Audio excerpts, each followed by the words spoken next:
Good evening and welcome to a live presentation of Priceless, a radio play, presented by R5 Productions.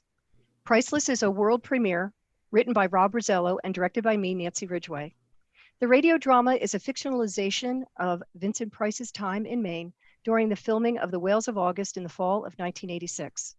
The play was conceived in 2007 as a solo piece and written in one of the first playwriting workshops held at Primary Stages, an off-Broadway theater, whose School of Performing Arts was just getting off the ground. A lifelong fan of Vincent Price and the horror genre, Rosello eagerly began the search that led him to the creation of Priceless. Priceless was a semifinalist for both the Eugene O'Neill Playwriting Conference and the Princess Grace Foundation Playwriting Award in 2009. The quarantine of 2020 and subsequent pause in all live performances gave me the idea to ask Rob to adapt Priceless from a solo piece into the popular radio drama format that we here at R5 Productions found successful with our inaugural run of H.G. Wells's The Time Machine, and turn it into a multi-character piece that still honors Price's rich and extensive legacy. I hope you enjoy our presentation and hang around after the show for an introduction to the cast and crew, as well as a short talk back. Thank you again for tuning in and enjoy the show.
Last night, I dreamt I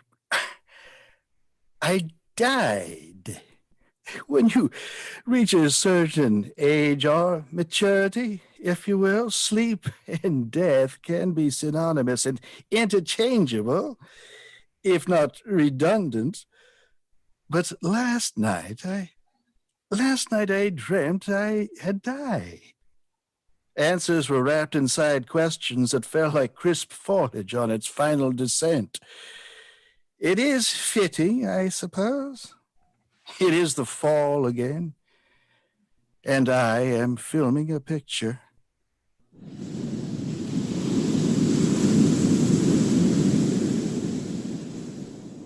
"1986, Maine. Another off-Broadway play has found its way to the big screen. It's been in development for years on end. People say the cast is legendary. The casting, perhaps. The filming? Maybe. Some of the temperaments? Most definitely. But the cast? Well, the cast is just old. Betty Davis. Lillian Gish. And me, Vincent Price. Sounds like the beginning of a joke. Betty Davis, Lillian Gish, and Vincent Price are all on a desert island. Betty Davis turns to Lillian Gish and says, "Oh, dear God." No, too easy. Well, I digress. The island is not deserted and actually quite lovely. I understand my role has been offered to several other Hollywood legends, but for one reason or another, I ended up holding the brass ring. The role certainly made the rounds. Apparently, everyone was considered. Every male actor over 80, and possibly even Kate Hepburn. Luckily for me, the woes of old age, ailments, death, or just plain kismet allowed me this little gem of a supporting role in my autumn. Well, perhaps it is the chill or the isolation of this lonely little island. I dreamt I died. I wish I could write it off as nerves, but I am thrilled to be working. And although I got along with Miss Davis, Reunited on screen again after almost 50 years. ours is not a friendship that is based on late-night food runs or gossip sessions. 50 years? It has to be something else. Something else lingering on the fringes of my subconscious. The setting, the mood, even the time of year, all very Poe. During the whole of a dull, dark, and soundless day in the autumn of the year, when the clouds hung oppressively low in the heavens, I at length found myself as the shades of the evening drew on within view of the melancholy house of Usher. Another folly of age. And again, I digress. But as in many a Poe tale, I have to wonder, what is the impending doom? And will I ever escape this Poe association? Not that I mind. I've done very well by him, and I would like to think in his posthumous glory he's fared rather well by me. But the dream, frightening, engaging, real, so very, very real. Even now, as I remember it, I get a chill from within that no autumnal wind can rival. Perhaps it was the first night in a strange room in a strange bed. Have I been put up in a lovely little bungalow? Yes, quite comfortable, if not charming, in fact.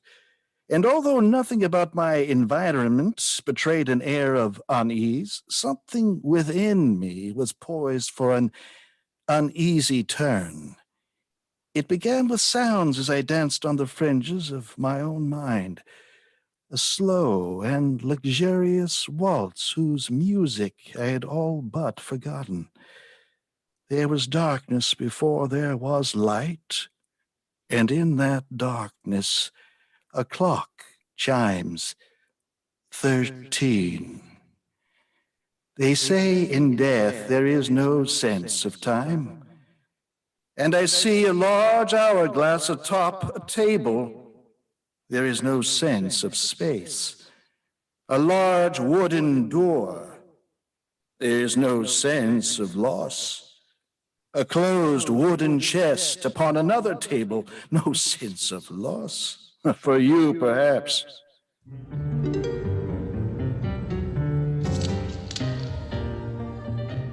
The room is not unlike many a set I've worked on over the years. I am neither young nor old. My prime, I suppose. And then that sound, familiar, common, nondescript, yet just beyond my grasp. And then it comes again, and again, and again.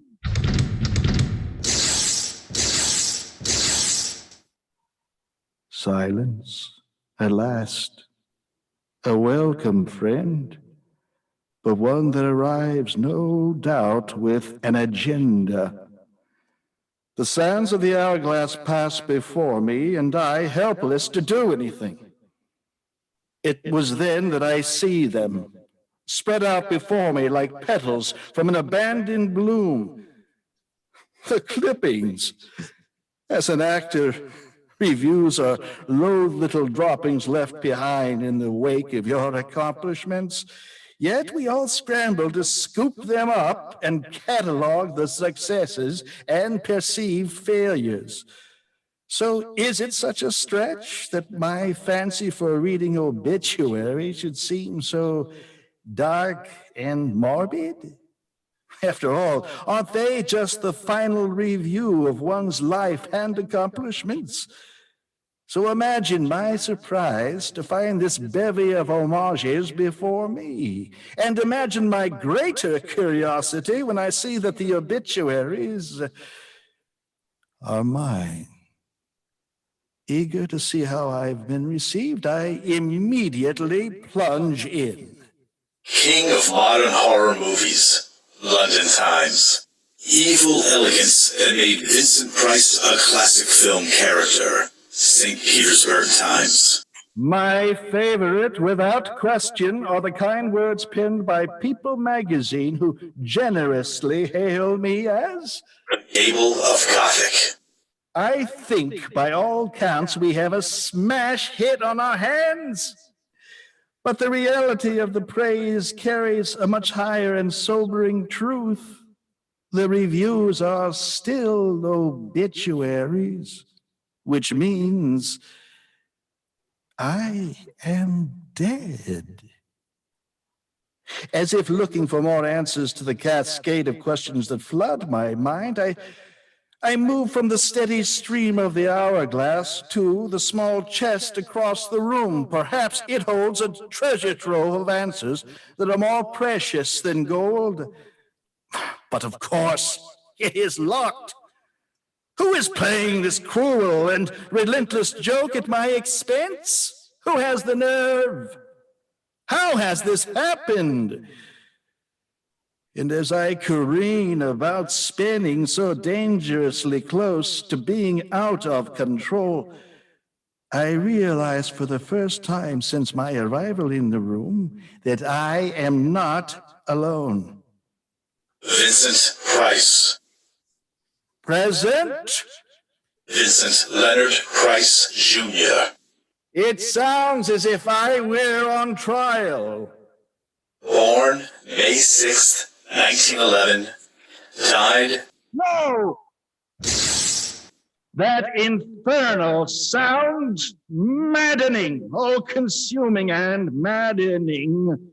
Show yourself at once. Where am I? Is this my final resting place? Is this where I'm interred? Death is uncertainty. And are you death? No, I am uncertainty. That is no answer. The answer is in the verse. So speak at once and let the questions have the answers from whence you came. Slipped away like April snow, a heavenly bow to never know, a fleeting fancy found on high, dare not to silence a poet's cry, for in the chamber of temptation's air resides the key to game so fair. That noise, make it stop, for nothing more than reason restored. Please, I beg, make it stop. That is the sound of history being torn away, pages of the past being ripped out of a book no longer read, a story no longer told, a memory already forgotten. It's not my time they are not my pages to tear away. The fleeting words beyond my grasp, and lost they are as I've become. Come back, come back, come back. And it was then I plunged without regard, without regret. I leap, I fall, and it is then I land, fully awake. Wet as if a summer rain has soaked me, alone and silent, save my labored breath and the pounding of a heart very much alive and very much alone. What does this riddle mean? It keeps me up until the night gives in to day. And about me the room comes into view. My new home away from home. Losing the hope of finding answers, I turn to distraction and comfort in the mundane. The necessary ritual of the weary traveler. Unpacking.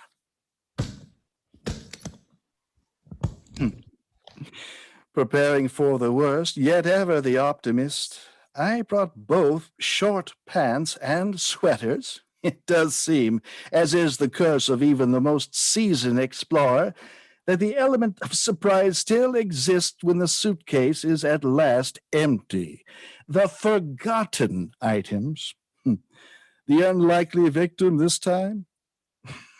Socks. I think I'd seen a small store upon arrival on the ferry. Well, a perfect excuse to tour the island and all it has to offer.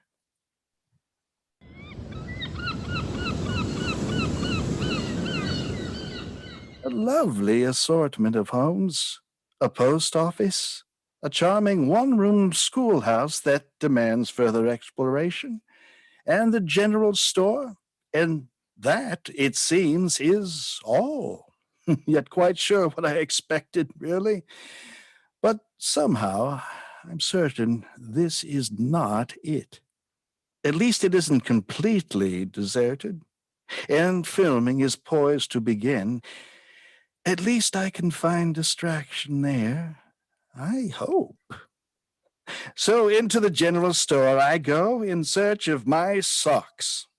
Smaller than I expected and clearly past the peak season, I'm disappointed to discover no such notions counter or even the hint of one. So captured in my intent that I do not hear the approach of another. I know you. Turning to the person attached to the squeal, I see a squat woman as round as she is tall, with the most unusual shock of hair, curly and tight and perfectly asymmetrical. Something told me it was meant to be chic and en vogue. Yet I couldn't help but think it to be slightly unbalanced and, as a result, just off kilter. I resisted the urge to turn my own head to the side to even her out. Instead, I braced for the impending barrage. I know you. You're one of the movie people. As if we were a species freshly discovered from the moons of Jupiter. Oh, Rosemary Bradshaw's second cousin. I'd know that nose anywhere. She continues to look me up and down as if I'm Gulliver and I've just been washed ashore in Lilliput.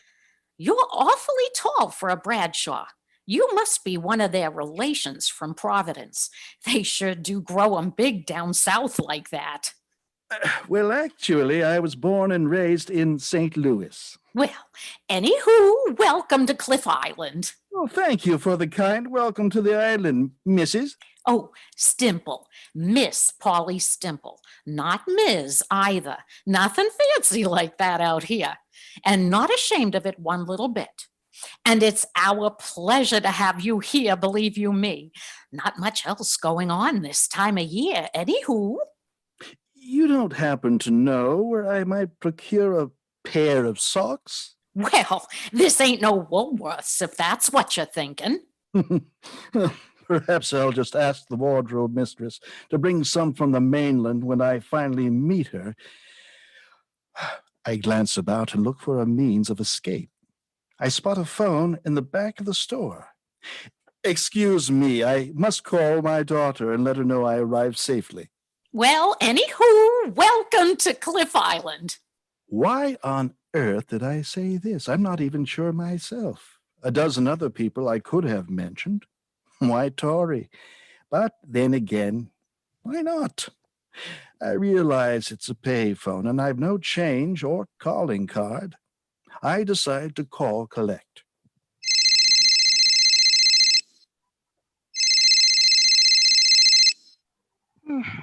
Hello? Yes, yes, I'll accept the charges. Really, Father? Calling collect? I suppose this makes this a low-budget film. I wanted to call and let you know I arrived safely yesterday. Hmm. Good flight? Yes, the flight was pleasant and uneventful. It's been a long stretch since our last call. Hmm. It has. Well, let's try to speak soon, when I have more time and more to report. I'm not even sure she heard me. It was going to be a long couple of weeks. I suddenly feel weary and realize I have every right, as I did not make it back to bed after my unsettling dream. The dream. Although only fragments remain, I have the uneasy sense it was not complete, and I have more of that journey left to unfold. Upon returning to my little cottage, I see that someone is waiting for me.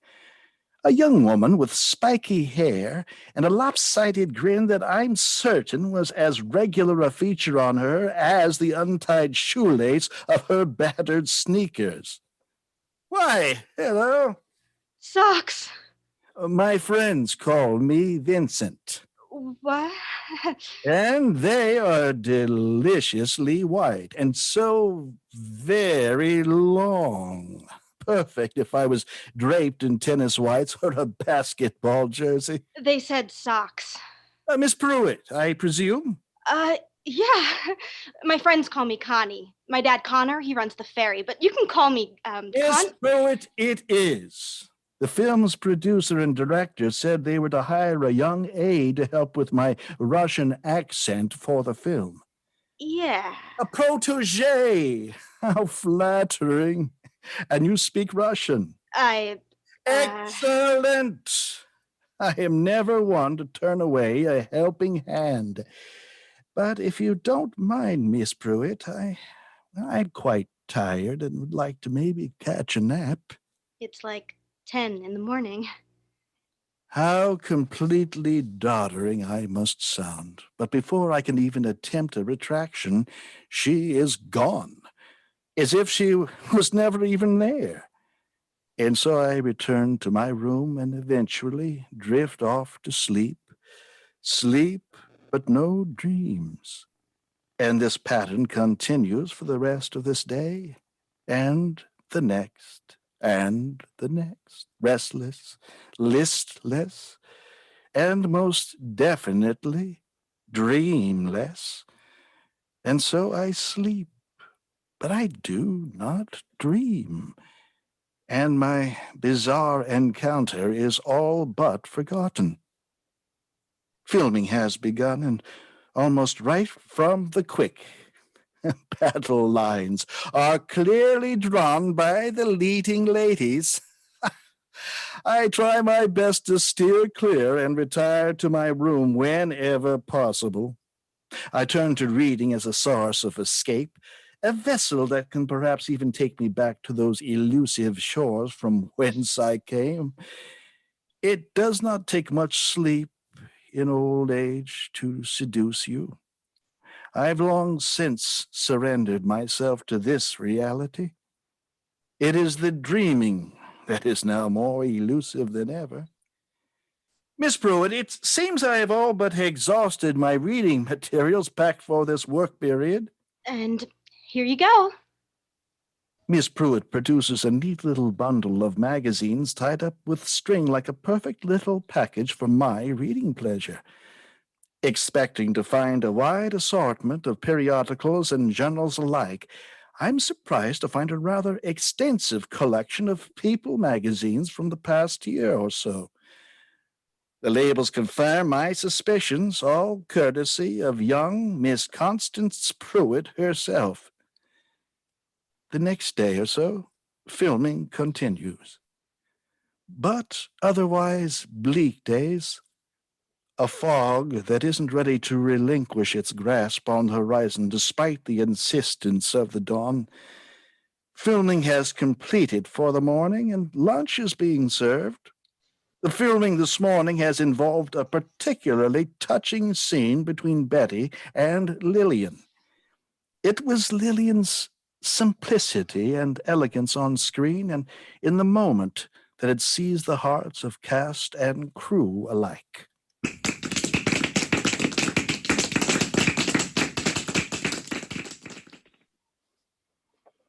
Miss Gish, you have just given me the perfect close-up. She should. She invented them. It is no wonder, then, when she turns her attention to me and the reading material I hold so firmly in my grasp. Everyone on this picture quickly learned that the frail appearance by no means purported a frail mind. She has the eyes of a hawk and the ears of a bat. Not literally, of course, but that depends on whom you ask. She sometimes acts like she can't hear herself burp through a scene on set, but it becomes apparent, and rather quickly there are no accidents at the hands of Miss Davis, just victims. And I'm up on the butcher block this afternoon. At first she says nothing, but I know she's seen the reading material I've brought on set. It's also clear she has given it and me an equally careful and critical glance, too deliberate to be casual, and too casual to go unnoticed. She's calculating her words, having formed an opinion in the time it takes a normal human to bat an eye. I've said it before, and I'll say it again. Television will kill you. In the end, it always has, and in the end, it always will. You don't say. You said something, Mr. Price. I rather enjoyed my time on the small screen, the $64,000 challenge, Batman, my recent and beloved time as host of Mystery. You don't say. And didn't you take the plunge not too long ago? I was spared the shame of weekly television by the first of 2 debilitating strokes, for which I still remain thankful and grateful. Some find it enjoyable, even, dare I say, favorable. Has-beens and never-weres. Lana Turner, Cesar Romero, Ava Gardner, even Jane Wyman. Had Janie stayed put, she would be our first lady, and not presiding as matriarch of a primetime melodrama set in a grape-infested painting place. Maybe we should go get lunch, yeah? TV is second only to dismal horror films shown in double feature hell. My mistake, because your turn in Burnt Offerings was really Shakespeare with a supernatural spin. Minus the crackling cauldron and its cackling denizens. Why is she taking off her shoe? Quickly, Miss Pruitt, get the Yankees on the phone. They're simply desperate for a new pitcher. Incoming! I find it unthinkable to ask a woman of my experience in stockinged feet to navigate across such a harsh wooden floor. Miss Pruitt, I think that's your cue. She scares me. Me too. Now what? Another member of the crew with far more strength and epic bravery than the rest of us could collectively muster quickly collected the tiny 5'7" size projectiles and cautiously presented at the feet of their impatient owner. Shoes again in place, Miss Davis leaves the set and so concludes filming for the day. Left with time again on my hands and a smile on my lips, I find my way back to my room to read. Left with no time to ponder or fret, I drift off to a fitful and welcomed sleep. And once again, the clock chimes 13. I am dreaming. Oh, there's no angst this time. That damnable ripping sound is no more.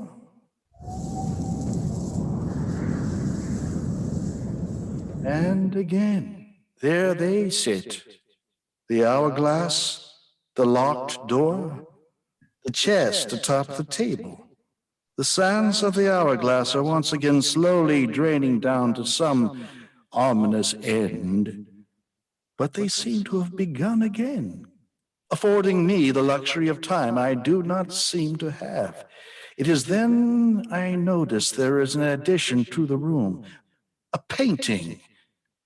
It's Albert Bierstadt's Storm Clouds, a small oil painting by the 19th century landscape artist. Last I'd seen it, my second wife, Mary, and I had presented it to Jacqueline Kennedy to be added to the White House art collection.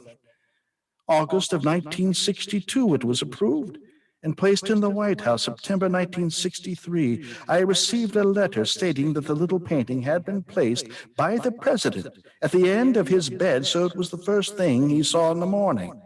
And he was crazy about it. Then the news came 2 months later of his death. I can only wonder why it's there here with me now. I know that in this moment I am dead. Have I too passed through those delicate clouds to some great beyond? But as I stare at it, I see something. Something is amiss with the painting. A fleeting fancy found on high, dare not to silence a poet's cry. The words of the rhyme, all but lost to me the other night, now come flooding back. The painting, of course. But what has changed about it? There's something trapped in the canvas, held hostage by the gentle brushstrokes and the unsuspecting allure of the heavenly bodies. From within the canvas cries a secret, waiting to be released. No, I am not mistaken. There is something in the canvas. What could it be? Had it always been there? And it is suddenly clear. It is the sound of canvas being unceremoniously ripped to shreds. The answer is simple, but what is the question? I press my fingers again to the painted surface. It's again a familiar sensation. I can almost grasp, if not the instrument trapped within, but the purpose for it. A key! A key! Somehow, some way, there is a key trapped below the surface, hiding behind the clouds and encased in a layer of oil and canvas. The answer is simple. The task is clear. Forgive me, dear friend. A fleeting fancy found on high, dare not to silence a poet's cry. I hold in my hands a shiny brass key. I attempt to use it on the wooden door. Nothing. I turn to the wooden chest. A click. The lock released. As I open the chest, the loss of the painting is not even a memory, much less a concern. From within, I see a sole scrap of paper, one that simply bears the name of Oscar Wilde. Why are my hands shaking so? Do they know something I do not? The words are unmistakable. The verse is as familiar as my own name. Mr. Price? Dare not to silence a poet's cry. Mr. Price, are you okay? Dare not to silence a poet's cry. Oh, yes, Miss Pruitt. You can come in. It was nothing, just a bad dream, I suppose. Miss Pruitt, what time is it? It's Thursday? I think I make you nervous. Miss Pruitt, you have no need to be frightened of me. I don't bite as a general rule, and I don't throw things. Your painting fell. And so it has.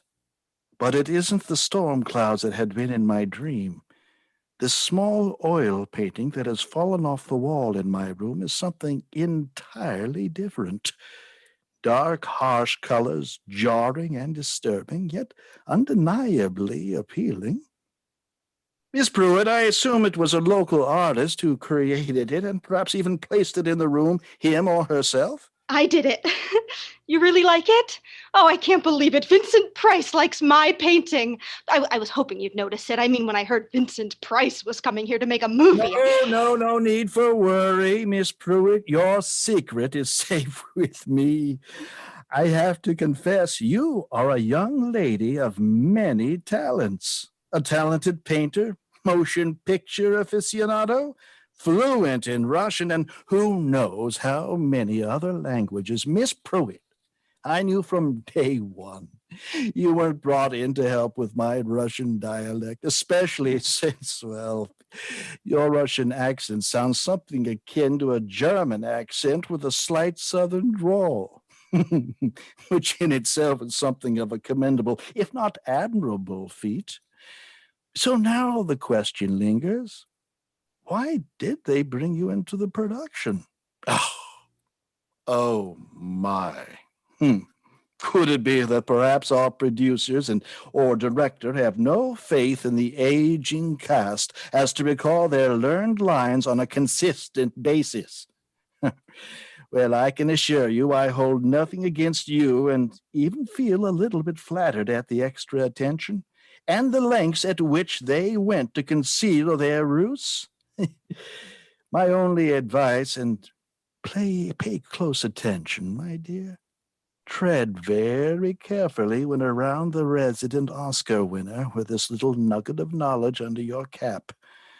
She can't move terribly fast, but her aim, like her sharp tongue, never misses its mark. Miss Pruitt, if you would be so kind, could you locate a telephone for me? Calling Mrs. Price? Coral? Oh, dear God, no. It's still practically the middle of the night on the West Coast. I'm calling a gentleman friend of mine here on the East Coast in Washington, D.C., actually. If you would be so kind as to find that phone for me, I would be terribly thankful.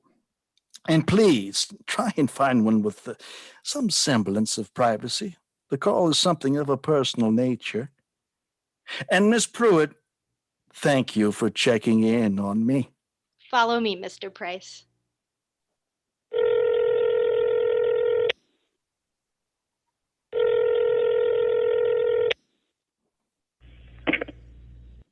Good morning.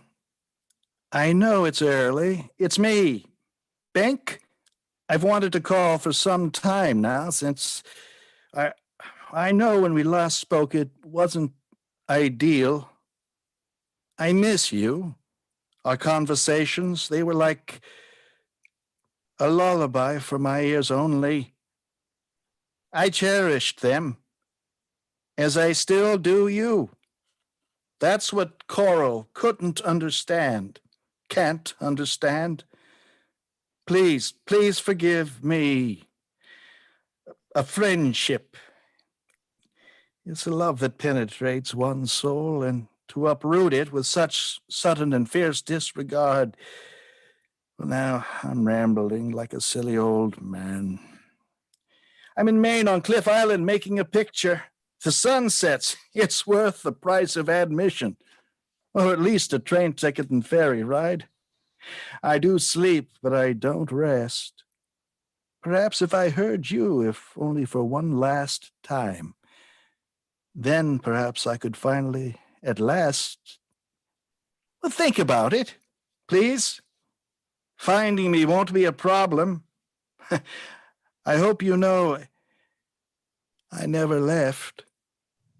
Goodbye for now, my cherished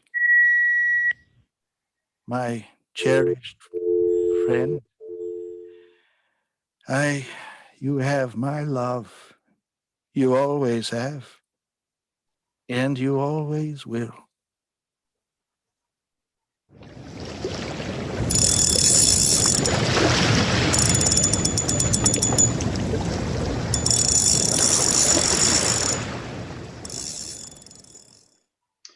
Quiet on the set. Camera rolling. Rolling. And action. An easy day of filming ahead. Where else but in the cinema can you get paid to quietly go about your business and spend the afternoon fishing? A genuine delight. Also a perfect time to reflect as the director patiently captures moments on film. Careful, quiet moments. And I am left to my own thoughts as the cameras roll. In 1977, I appeared in a wonderful little play by John Gay called Diversions and Delights. It was a one-man show where I played Oscar Wilde at the end of his life. We toured the country, eventually culminating in an all too brief Broadway engagement. It was the opening night in San Francisco, July 11th, 1977, that I met you, my Lord Alfred. I saw you in every sunset after, heard your voice on every breeze that caressed my face, felt your warmth in the heat of the sun and the gentle kiss of moonlight. It was this that Coral raged against. She saw it instantly, and she was jealous. Not of any physical encounter we may or may not have had. No, she was jealous of what she no longer had with me. The wonder that I had now with you. That love which no name finally did. Yours. Cut. Hold. Adjusting the angle and the cameras, we take a break. I continue to fish. Why interrupt my rhythm now? And there are actual fish biting. It was some initial concern that it would ultimately have to be staged for the sake of the camera, but not today. I continue on my silent journey as they reset and reload. At this exact moment, I couldn't be more relaxed. I've carved a career out of playing monsters and villains and tragic figures, the role of the villain that so many adore yet reject. Why? They see too much of their own reflection in that creature before them. Some of the greatest roles I've had, villains, one and all, they were misunderstood. Perhaps it was because they loved too deep, too hard. Loved others in a way that could never be understood, just viewed as wrong, monstrous in its intensity, grotesque in stature. Ready, Mr. Price? Always. And please call me Vincent. Anything you say, Mr. Price. Vincent. Quiet on the set. Camera rolling. Rolling. And action. Again, the cameras jump to life and I go about my business, this business of make-believe and magic. My Lord Alfred, you saw me not as a monster, nor was I an actor, artist, husband, or father. You saw me as a man, one who could love and be loved. And so you did, and for once in my life, so did I. And just as quick. Cut. And print. My work for the day is done. Before retiring back to my room or perhaps a new spot along the shoreline, I decide to join the cast and crew for lunch. Even the incomparable Miss Davis seems to be in good spirits today and jokes with us over lunch. Miss Davis, would you care to join me with Rod and Reel later? It is terribly relaxing. A foolish pastime for men, much like the nonsensical pursuit of knitting is for women. I do it for therapy for my hands, so the doctor says. I like to think of it as sheer boredom, but with no prescription necessary. All in all, a very pleasant day. I opt for the promise of rest and perhaps even a well-deserved nap and retire to my room. Miss Pruitt, did you happen to drop off this telegram on my chair? Mail hasn't come yet. I don't know who left that telegram for you. Oh, Miss Pruitt.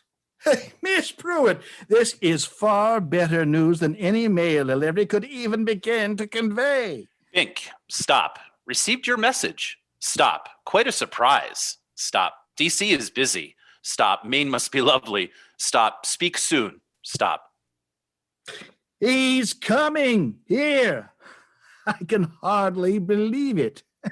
Let me not jinx it by questioning it. Come now, I think there is cause for celebration. Shall we perhaps take a little jaunt to the mainland?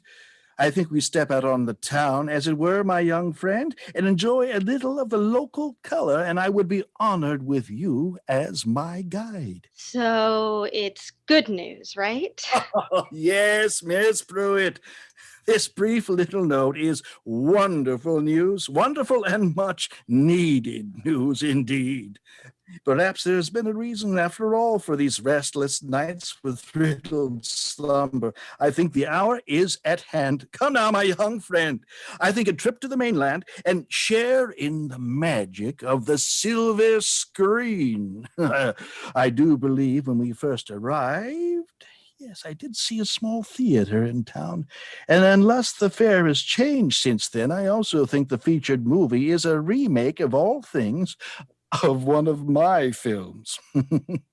I understand they've changed virtually everything save the title, but I must confess I do secretly love the new tagline, "Be afraid. Be very afraid." So much more ominous than our original "Help me, help me." That's as if you don't mind the company of a senior citizen like myself. Mind? Mind. Of course not. Helene and Andre believed in the sacredness of life. They wouldn't harm anything, not even a fly. Brava, Miss Pruitt, brava.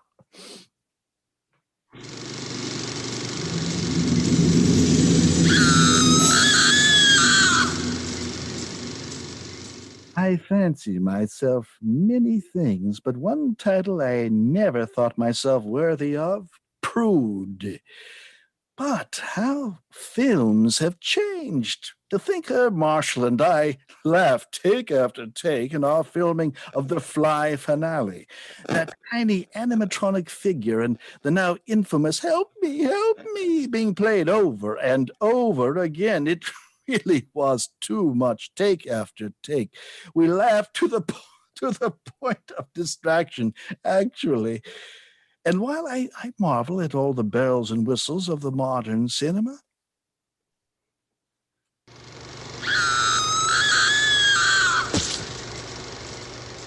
what happened to the mystery and illusion of suggested horror? I've lived this long on this earth, I think I would have been content to depart this mortal coil, having never seen a 6'4" fly to vomit on its prey and then eat it alive. Where is the mystery, the suspense, the restraint? The questions still linger as Miss Pruitt and I depart the theater and the ferry leisurely carries us back to the island.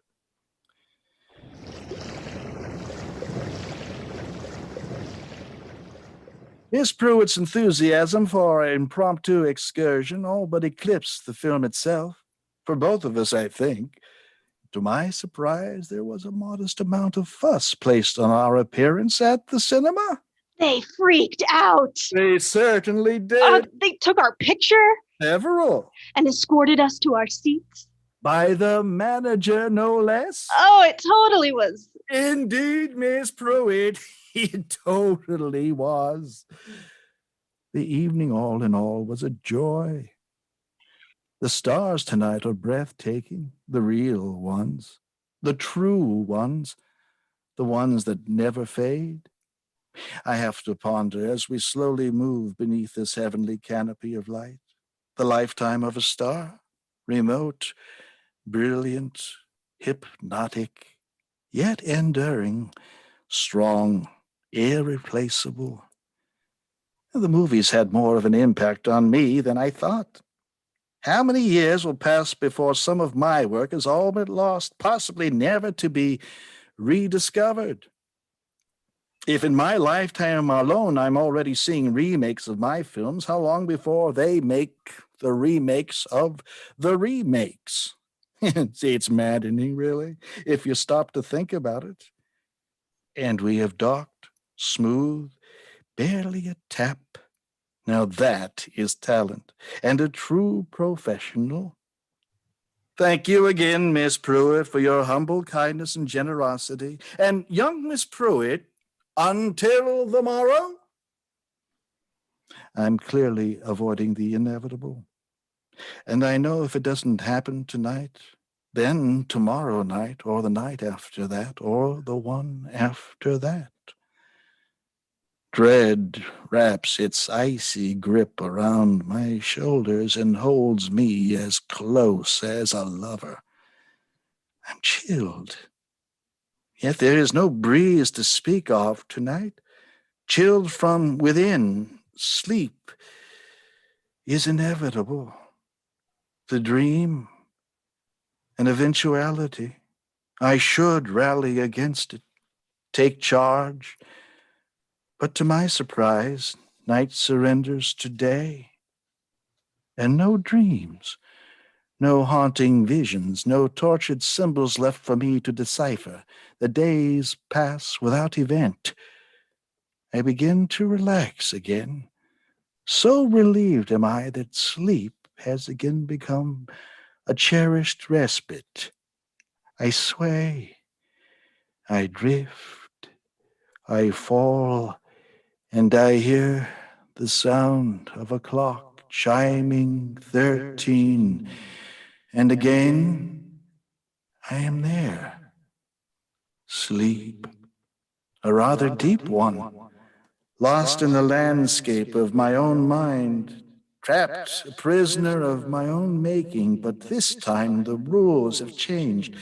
The stakes are higher, and this time, the sands of the hourglass have all but run out. I try to move. I cannot. Paralyzed? Is this a dream or is this real? Fears of the failure of the human body suddenly loom.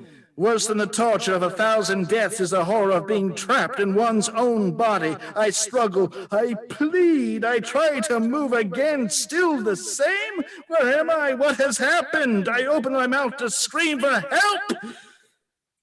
Silence again. Stillness. Silence. And in the silence, the game begins anew. In the truest order of chaos known as dreams, I cannot move. I know it, but for some reason I cannot see it.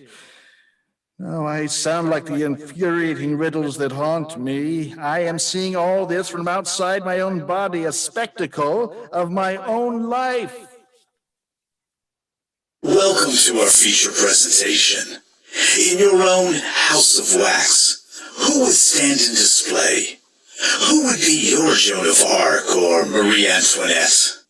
My children, my very own house of illusion and wonder, full of images from the past. My past. Oh, so many to choose. Prince Albert Shirley, from Victoria, Regina, my Broadway bow. Robert Wade in Service Deluxe, my first talkie. The villainous Barker in the 10 Commandments. Professor Henry Jarrett, but of course. The misunderstood mad genius whose passion for his art leads to his downfall in his very own house of wax. And in my chamber of horrors, all the greats, the abominable Dr. Phibes, Egghead, the tortured Roderick Usher, tragic and beautiful. Ah, the fragile mind of an actor. Your museum of wax, in a life of such staggering and diverse achievement, you would stock with characters. Not the living, but the creations of make-believe. None of your wives, your children, dear friends, or even Washington, D.C. You tricked me! No more than I tricked you, Bink, about your sight or inability to walk. And you wonder why your sleep has become your personal chamber of horrors. Oh, foolish Bink. You have no right to call me by that name. You are in control, Bink. You always have been. From within the wooden box, I find a scrapbook. All this over a scrapbook? Memories are not meant to be pressed into a book and forgotten. All my successes and failures, neatly cataloged, bound in leather with gilded pages. And what memories do these invoke, beyond the flash of the camera and the images frozen in time?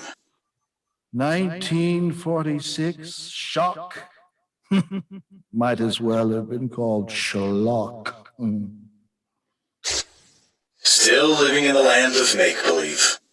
1941, Hudson's Bay with Gene Tierney. Still living in the land of make-believe. What do you want me to say? 1946, the year my mother died, and in her death, I was oddly set free. 1941, Hudson's Bay. We began filming only weeks after Barrett was born. 1958, The Fly. Also the year I was elected president of the UCLA Arts Council. 1963, Rage of the Buccaneers, filmed in Italy. Victoria was conceived on location. 1972, Theater of Blood, the movie where I met Coral. And so I continue to read and rip and remember and tear. And long before long, my work of the past 50 years lay about my feet, the memories of the past 50 years still a murmur on my lips and fresh in my mind. I gazed down at the book, The Whales of August, freshly torn from the binding and clutched in one hand, ready to be tossed away as all the others before it. Without thought, I flipped to the pages that remain, and while there are many, the pages are blank. Once upon a midnight dreary, while I pondered weak and weary over many a quaint and curious volume of forgotten lore. Mr. Price? While I nodded, nearly napping, suddenly there came a tapping as of someone gently rapping at my chamber door. Mr. Price, it's me, Connie. Do come in, Miss Pruitt, and good morning to you too. 'Tis some visitor, I muttered, tapping at my chamber door. Only this and nothing more. I suspect by now you have either grown accustomed to my foolish folly, Miss Pruitt, or you've overcome your fear of me and think of me as nothing short of daft. In any case, correct me if I'm wrong, but it is Saturday, is it not? Yeah. I mean, yes. And is the mail in today? Yeah, yes. Wonderful! Do you want me to? Oh, no. No, I think I shall venture to the post office myself and retrieve it. I should take advantage of this lovely little island while I still have it to enjoy. But thank you in any case, Miss Pruitt, for offering. And otherwise, my day is free of any scheduled shooting, and I'm left to my own devices. It's Saturday, so yes. Saturday again, is it? Excellent. Perhaps we can lunch on the beach and further discuss our cinematic field trip from last weekend at some greater length. Cool. Miss Pruitt, do you dream? I mean, do you have dreams? What is your dream? My dream is to someday be you. They'll call me the Queen of Horror. Oh, God. Thank you, Miss Pruitt. Lunch at noon? Dude, cool. And with that, she was gone as quickly as she had come. I was alone again, and yet not at all.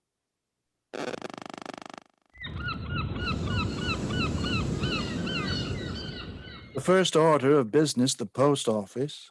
To my surprise, a pleasant little bundle awaits me, including an envelope written in Carlo's hand, fan letters, no doubt, and a rather sizable one at that. A pleasant and welcome sight. As I weigh my options as to where I can indulge myself with this burgeoning postal delight, I see the only other people out and about at this early morning hour. Two women who, at a distance and rapidly growing closer, look as much alike as they could be twins. It is the effervescent and chatty Miss Stimple from my first day on the island. She's joined by someone whose resemblance is so similar it is striking and has to be a relation of some variety. Why, good morning. Good morning. Can you believe this weather? We'll be begging for a day like this in a month's time. You mark my words. You don't say. Oh, this is my eldest brother's youngest daughter. He lives in Portland along with the rest of our family. I'm the youngest of 8, you know. Marcy here is the youngest of my brother's 6. And we were born in the same hospital on the same night, exactly 60 minutes apart. Marcy's 1 hour older than me, if you can believe it. And here you don't look a minute older. Tell me more about the one-room schoolhouse, a lovely little piece of forgotten Americana.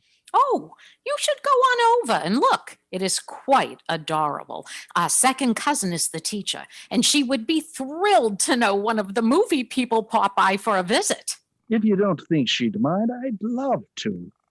But it is Saturday. Won't it be locked? Not on Cliff Island. Thank you, ladies. Please don't let me keep you from your day. He's one of the movie people. I didn't know he would be so tall. Everyone in the Bradshaw family is so terribly short. And with that, they are gone. I hesitate before entering the little temple of education, but I'm so very curious to see this relic from simpler days gone by. The door is open as they had said it would be. I find a chair by the desk in the front and sit with my bundle. The pile in my hands has become more cumbersome, and I set it on the desk. I sift through the loose letters, and it is then I see it. How had I missed this one before? It was pressed in between 2 letters from Coral. The envelope small but rich in texture, as was the stationery inside, I am sure. The hand that wrote it as familiar as my own. The script unmistakable. My hands, for they are trembling, as I hold this sole letter in them, almost unable to grasp it, but terrified to let it go. I even run my hand over the creamy exterior as if to verify that it is real. The postmark verifies everything. The letter has come in his place. Of this I was certain. This letter from Washington, D.C. My dearest Bink, to say I have started this letter no less than a dozen times is by no means an exaggeration, nor is it a stretch to confess that by this point in the previous attempts, I have already deemed it inadequate and tossed it into the wastebasket. This is my final attempt at my final letter. Without question, your call came as a surprise. It was not unwelcome in its timing or sentiment, nor was it taken lightly. I have now listened to it more times than I should care to admit, but who at our age has the time to mince words or play coy? I miss you, Bink. I miss so very many things about the time we spent together. I could prattle on for volumes about it, but I shan't. I cannot. To dwell so deeply in the memories of our time together would not do justice to you or any of what we had. Instead, I look at what we still have. I see you, my dear friend, everywhere I go, and everyone and everything I see you. Not too long ago, we received a Jackson Pollock on loan at the museum. The day it arrived, I spent no less than 2 solid hours looking at it, studying it, drinking it in. I found a single brushstroke, soft in tone, but so clearly strong and dynamic in its purpose and intent. In that lone mark left by the artist, in that single brushstroke, I saw you. And so I did for every day after. I made a point of it. But the day has come, as I knew it would, when the painting has to leave our museum. And I wept. I sat in my office this very morning and openly sobbed. For how long? I do not know. Even as I write this, they have already crated it up and it is being loaded into a truck to transport to its next destination. So poetic, ironic, and fitting that your call came today as I mourn the loss of this true and inspired work of art. But I always knew that the painting was not ours. It had to go. It had to move on, be seen and enjoyed and loved by many, many others. I felt a sudden damning wave of guilt wash over me at this realization. Who was I to deny the world this treasure? Instead of mourning this loss, I should rejoice. I should celebrate and cherish the time I did have this masterpiece in my presence.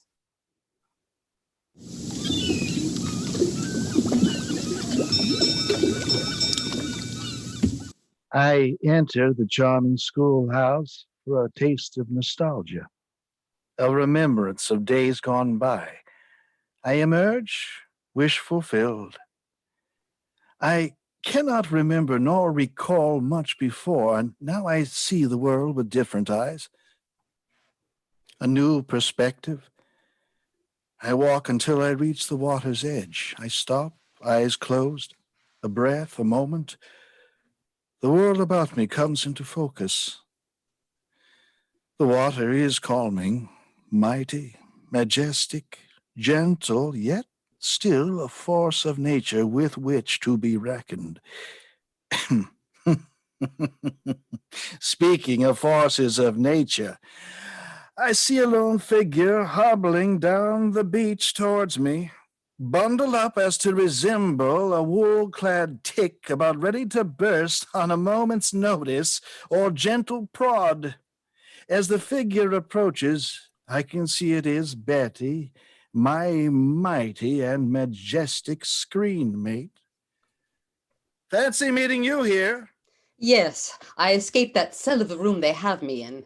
The hound should be nipping at my heels any moment. She was in good spirits, so it seemed. I was in luck. Betty is dressed in more layers than the day or weather mandated necessary, but who am I to question? She sits down on the bow of an upturned boat abandoned on the shore. She's left a spot for me, and I gesture. She nods. I sit. So far, so good. We stare out at the gentle waters without saying a word for a few minutes. Betty nudges me with her well-padded elbow, but I can still feel the sharp edge of her bone prodding me. Out of the corner of my eye, I see she's offering me the flask from which she just generously sipped. That stuff will kill you. No, that won't, but this cigarette will. If you're going to be bad, you might as well be really bad. Mel bring bad news? No, just some fan mail. I'm talking about the one you opened. May I? A letter from an old friend. I see. Well now, Contrary to any rumor you may have heard, I turned down the role of Scarlett O'Hara when Selznick was making Gone with the Wind. I know you were up for the picture too and lost out to Leslie Howard. Selznick wanted me for the movie, and Jack Warner wouldn't allow it without Errol Flynn coming along for the ride. I objected. He wasn't right for the part of Rhett. You were wrong for the part of Ashley, and he was wrong for Rhett. The stars were not in alignment, literally and figuratively. It just wasn't right. The stars were not in alignment then, and they are not in alignment now. Period. Not right. Not right? Do you know what's not right?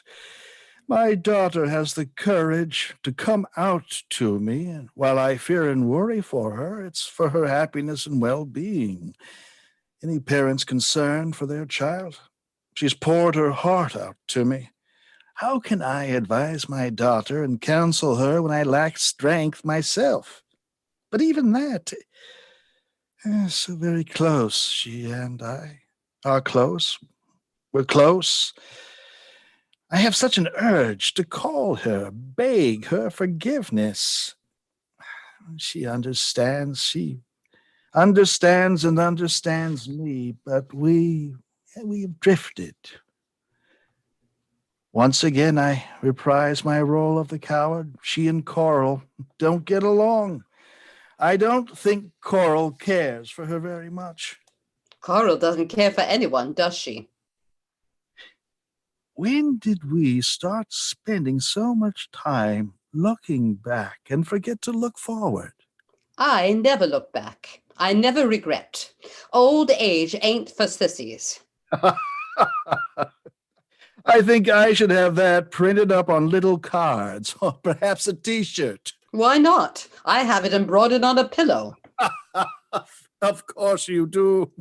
Of course you do.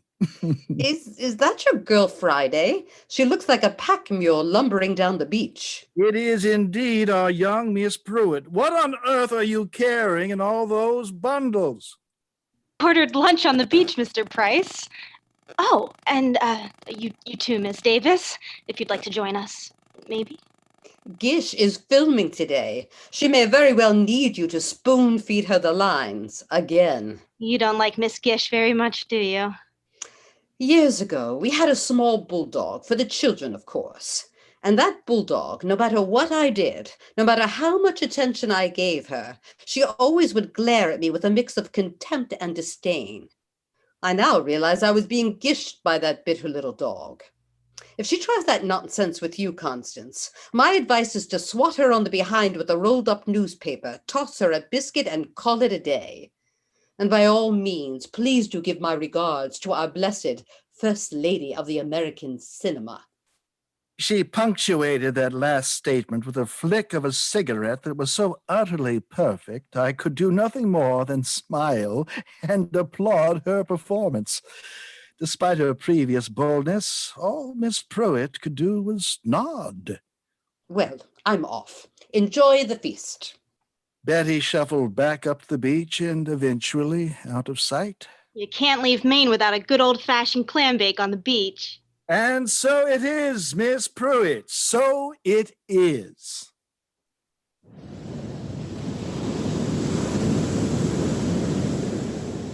You see out there how the moon casts its silver coins along the shore? There is a treasure that can never be spent.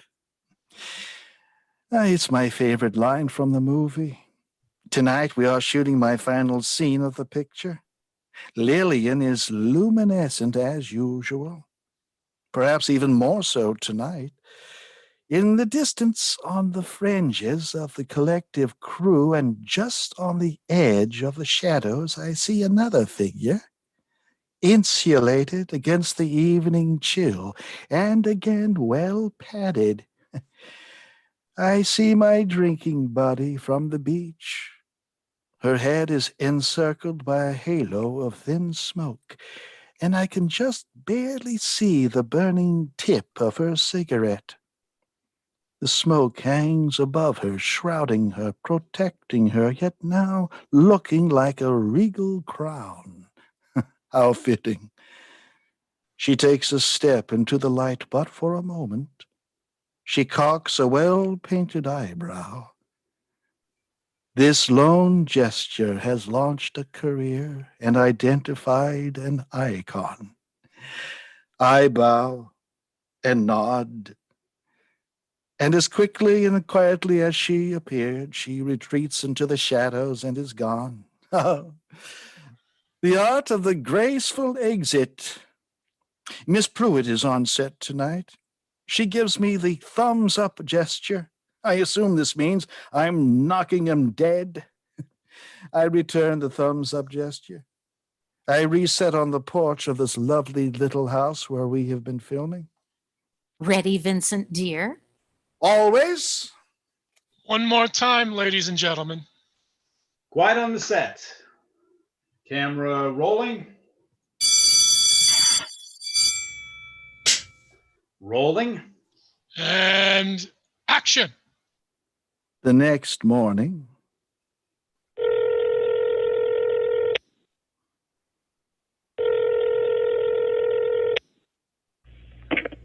Good morning. It's early. Well, I hope I didn't. You're fine. We wrapped filming yesterday. Heading home? Tomorrow. I would love to see you. You've been on my mind. I'd love to see you too. Wonderful. What about Coral? Oh, you leave Coral to me. You're my daughter, after all, not hers. Someone should remind her of that more often. Are you volunteering? Absolutely not. I'll call again when I get home. We can catch up then. You make me so very proud, Tori. You really do. I love you. Speak soon.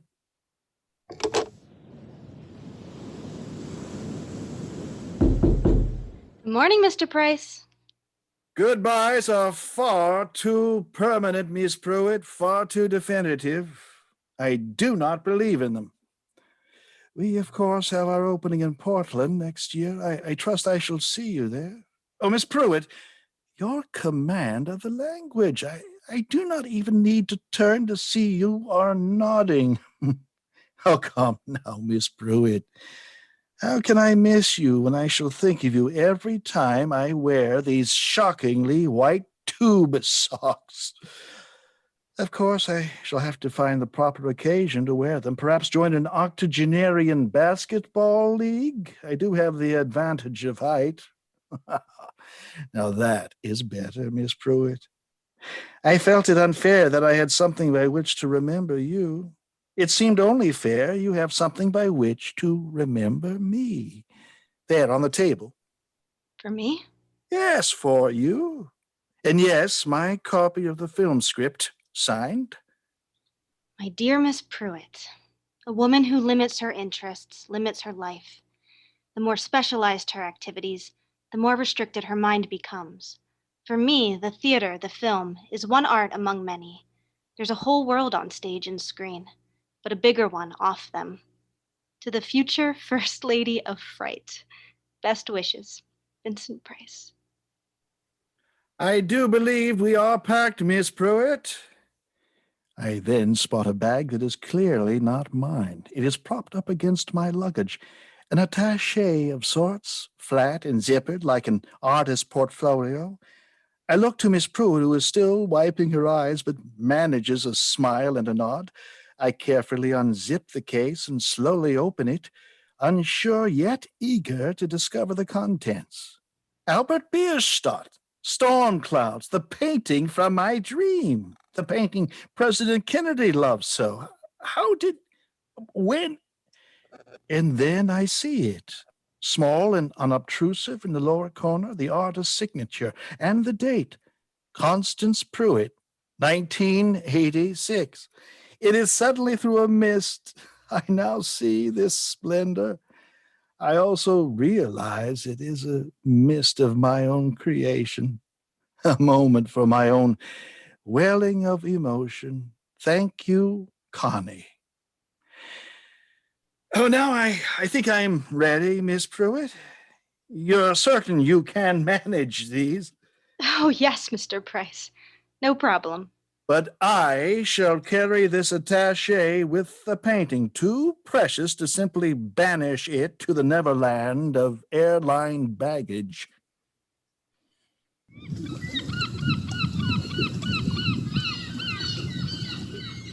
Another project drawn to a close. Of course, there is the magic that happens in post-production, the hoopla of a premiere, and so forth. But the real experience, the memorable bits and pieces, that is what lingers for me. And this certainly has been memorable. On this little island in the autumn of 1986 off the coast of Maine, a glorious and crisp day, a pictured postcard in every detail. I see I'm not the first to arrive at the docks for the morning ferry. Expecting it to be the ever-ready Miss Davis, I am pleasantly surprised to see the quiet poise of Lillian Gish. It's as if nature has taken over as her own personal lighting designer, catching her in an almost heavenly light as she stands alone, waiting for the ferry. Behind her is a mountain of luggage. Good morning, Lillian, dear. Oh, good morning, Vincent. Hello, Connie, dear. Is this mountain of luggage yours? I travel light. It seems she brought her entire wardrobe and both Oscars. Ms. Davis, incoming 12 o'clock. Happy the filming is over, Miss Davis? Hats off and hallelujah. Will you be attending the premiere? Hmm. I note she is deliberately cutting Lillian from the exchange. Grand and gracious as ever, Lillian does not seem to notice or mind. She instead surveys the horizon, not as if looking for the ferry, but as a monarch would do to take a stock of their kingdom. What's next for you? Well, some time with my daughter. Good. And reading some scripts. There's a wonderful young man by the name of Timmy Burton. We've worked on some small projects together in the past few years. I think he would be a joy to work with on a full picture.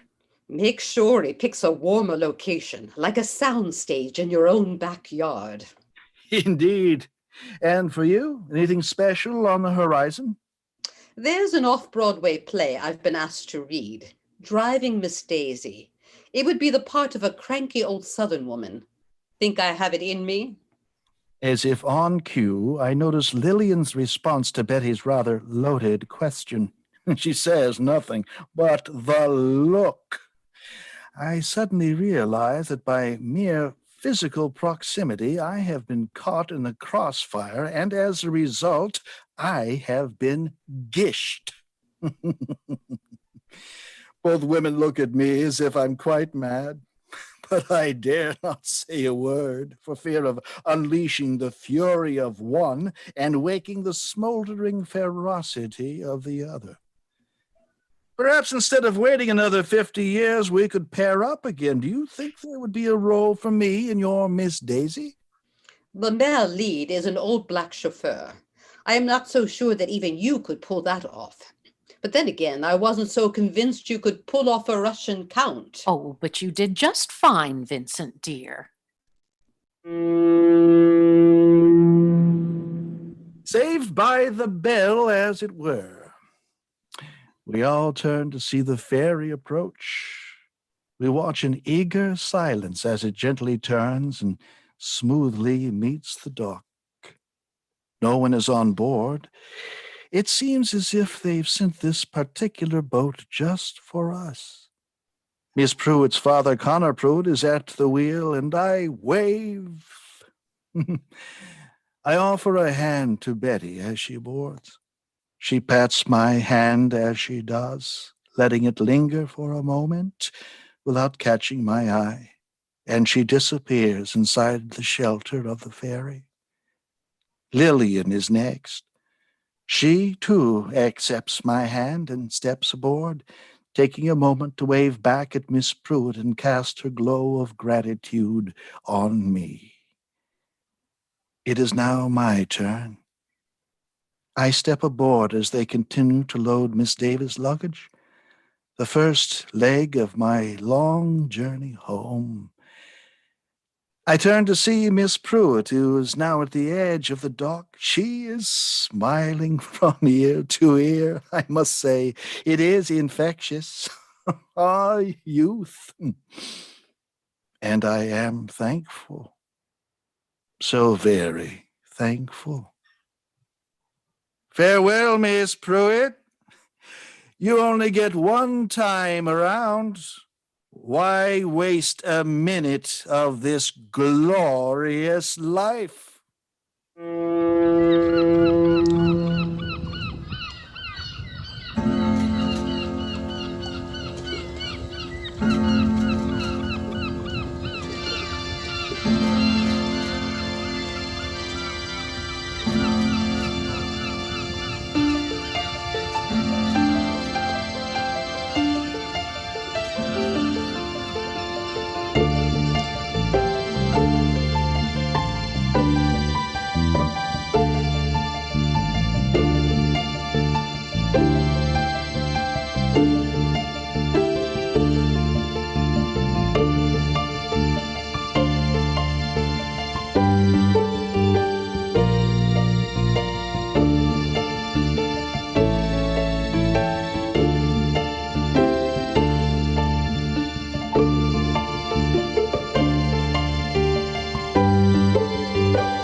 Hey, guys. Hi there. Good All right. evening. All right. Good evening. So thank you, everybody, for joining us. We had a wonderful turnout. We had quite a few people join us. So what I'd like to do is introduce everyone to our listeners. Sandy Hartman, Caitlin Riley, Rob Rosello, Tim Anderson, Hello, folks.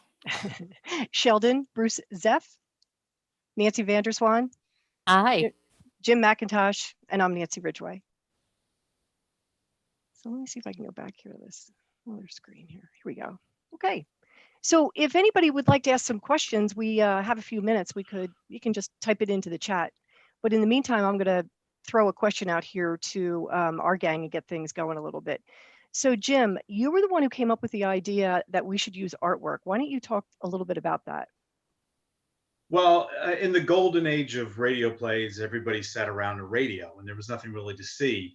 Now, obviously, in the past, 50, 60 years, television has become more important. It's more of a visual media now. So when putting this together, having visual stimulus, I thought would be a good addition.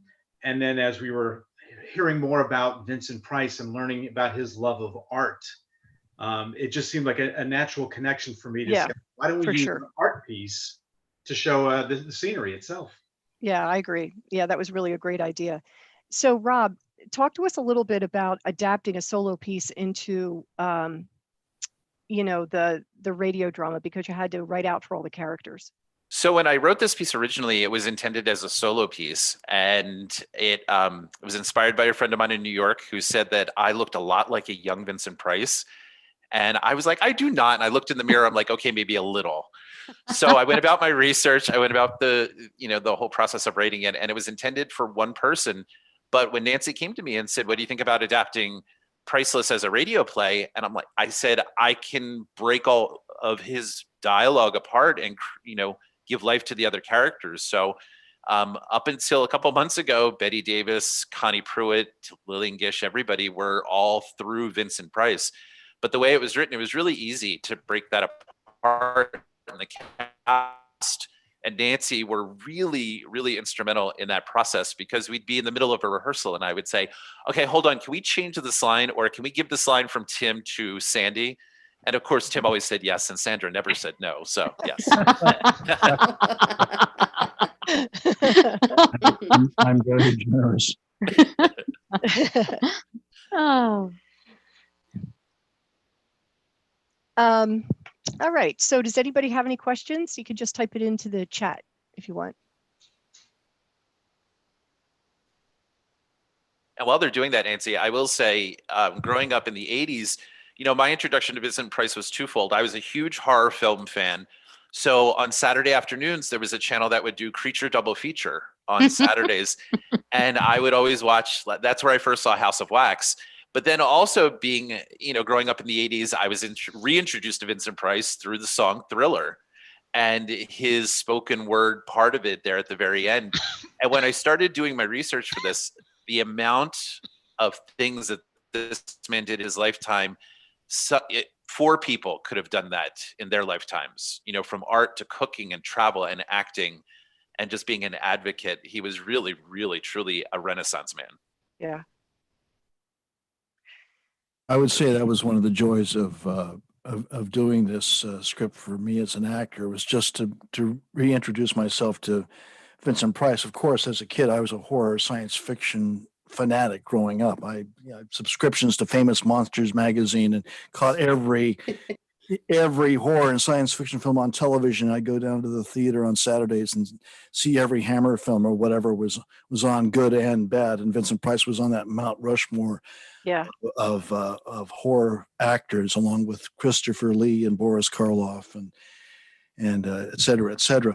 So I always admired his acting. And of course, I don't think he ever said no to too many jobs. I mean, he was all over the place. He was doing commercials seemed like he was on every television show and game show. And you would see that he was very much into his art. And then when he passed away, some years ago, he just kind of fell out of my top of mind. So this was an opportunity to really kind of dig deep, to do my homework as an actor. And you really learn what a good man he was. I have an old friend of mine. We've known each other since we were kids in Nevada, and in the 70s and 80s, he was a limo driver for Harrah's Hotel Casinos in Nevada. And Joan Rivers was appearing, and he got a call saying that Joan Rivers and a friend need a ride to dinner tonight. And so he picks up Joan Rivers, and her friend was Vincent Price. And so they had a ride to the steakhouse. And normally, as a limo driver, Jim would wait out in the car. That's the usual thing. But Mr. Price insisted that Jim join them for dinner. And so he spent the evening having dinner with Vincent Price and Joan Rivers. And that's just one of the more memorable things in his career, working with celebrities. But you quickly hear about celebrities like that and just how they are with their fans. And in my research on Price, I learned that he learned a lot in his budding acting career from Helen Hayes, who he did his first major play with, in Victoria Regina. And she had the philosophy too that as an actor, you really are a servant. You're a public servant, and you have to respect your audience. and you owe them more than just a good performance. You live to serve them and be good to them, and they'll be good to you. And it always made sense to him. So Mr. Price was never one to shun a fan or deny an autograph. And his daughter, who went on to write an excellent biography about him, and I highly recommend her biography, Victoria Price, who we heard in this play, it said that this was all very true. So a wonderful man and an incredible talent, and I think one of the best things about this experience for me, besides the fun of doing a radio drama over YouTube, is to reintroduce myself to this really truly wonderful man who deserves to have a play like this written about his life, because what a life it was. Yeah. Right. Thanks, Tim. So we have a question from a couple people. Somebody wants to know, curious how you achieved the echo effect. Was it done by the actor or a sound treatment? Also curious if there is a significance or common thread to the artwork chosen. So Jim Mack, you can answer the echo. Yes, so it was two things. For the echo that you heard for the voice, I had that recorded. I have recording equipment, and I've recorded my voice with a reverse echo and a reverb.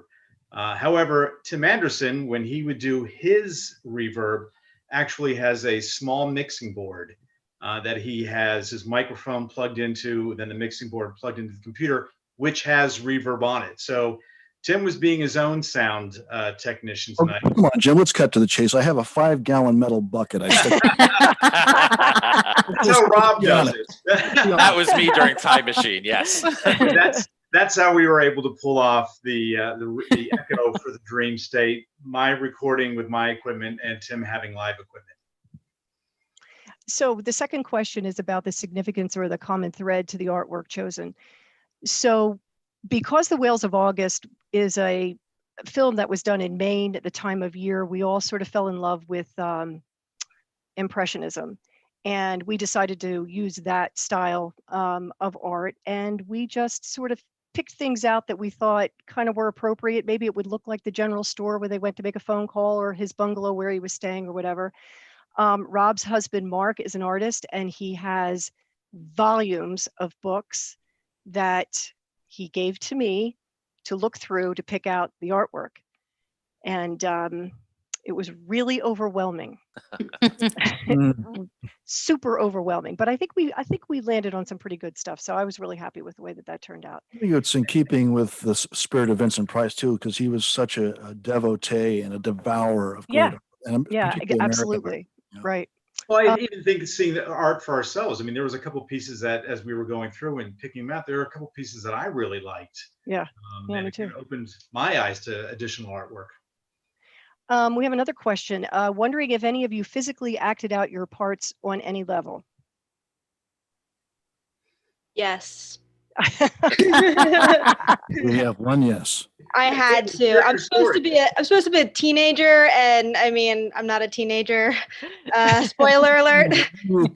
So I had to kind of create the energy less organically. All right, so here's a question that I'm going to let Nancy Vanderswand answer. Voice acting is not easy. Do performers find it more difficult than stage? Just curious. It's challenging in different ways. You know, part of the challenge of being a voice actor doing voice work is you have to convey a lot with just one of your senses or abilities. Right. As a stage actor, you have facial expression and you have movement. But you know, they each present their challenges, and each one is a lot of fun. Yeah. I mean, I think when you're doing it the way we are, you turn the video off and you're really free. You don't have to worry about how you look or, you know, anything. You can just sort of let it go. So I think at least to the extent that we are doing it, I think the voice acting is very freeing. Well, when my video was off, I did become a short, squat woman with a bad hairdo. Okay. So. I think it adds an added dimension to the audience as well, because now you're asking the audience to engage their imagination, to picture what the words are painting in their own minds. I think in that sense, hearing is in a way a more personal sense than the visual is. They call it theater of the mind. So I think, in a sense, radio theater. Gosh, I hope it has a rebirth. With the use of audiobooks and YouTube and what have you, because I think it's a very special medium that offers some advantages over the visual theater. I used to tell my daughter when she was little that I like to read books before I see the movies, because I always used to say to her, I always feel like my imagination is better than Hollywood's. And I like to, imagine what people look like, in my own imagination first. No better special effect than your imagination. Absolutely. All right. Well, thank you everyone for listening in. We really appreciate your support. If you would like, you may subscribe to the R5 Productions YouTube channel, because we have 12 subscribers already. All right. Woo-woo! Also, we have an Instagram account, and we are almost at 100 followers. So, And don't forget, we have another show coming up. We do. Wednesday night, 7:30. And then at the end of October, we're going to do War of the Worlds. It's going to be amazing. So stay tuned. Thanks, everybody. Thank you. Thank Bye, you. everyone. Good night. Thank Bye. you. Good night.